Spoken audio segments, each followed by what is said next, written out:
பழம்பெரும் நடிகர் எம்ஜிஆரை பிடித்திருந்தால் இந்த வீடியோவை மறக்காமல் லைக் செய்து கொள்ளவும். நான் ஆணையிட்டால் எம்ஜிஆர் பாட்டில் பிழையா? பிரபல கவிஞருக்கு பதில் கொடுத்த வாலி. வாங்க வீடியோவை முழுமையாக காண்கலாம். நான் ஆணையிட்டால் அது நடந்துவிட்டால் என்ற பாடல் வரிகள் மிகவும் அற்புதமாக எழுதியிருப்பது கூடிய உடுமலை நாராயணன் கவிக்கு வாலி ஒரு நல்ல எடுத்துக்காட்டாக கொடுத்த அதனை புரியவும் வைத்துள்ளார் என்றும் சொல்லப்படுகிறது. அது என்னவென்றால், ஒரு நாள் வாலியை சந்தித்த உடுமலை நாராயணன் கவி, என்ன வாலி, நான் ஆணையிட்டால் பாட்டு எழுதியிருக்க, அப்புறம் அது நடந்துவிட்டால் என்றும், அப்படின்னா என்ன, யார் ஆணையிடுவா?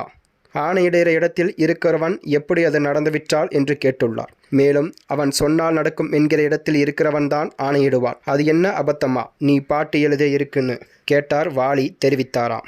அதன் பிறகுதான் வாலி சில நிமிடங்கள் எதுவும் பதில் பேசாமல் இருந்துவிட்டு, பின்னர் உங்கள் மகன் என்ன செய்கிறார் என்றும் உடுமலை நாராயணன் கேட்டுள்ளார்.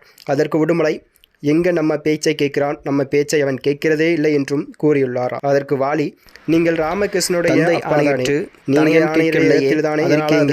தந்தை ஆணையிட்டு தயன் கேட்கவில்லையா, அதனால்தான் அது நடந்து விட்டால்தான் அதற்கு பிறகு பாட்டில் அர்த்தம் என்றும் கூறியுள்ளார். அதற்கு உடுமலை நாராயணன் அவர்கள் இந்த பாட்டில் இதுதான் அர்த்தம் என்றும் புரிந்து கொண்டாராம். மேலும் இதுபோன்ற வீடியோக்களை தெரிந்து கொள்ள நமது சேனலை சப்ஸ்கிரைப் செய்து கொள்ளவும். நன்றி, வணக்கம்.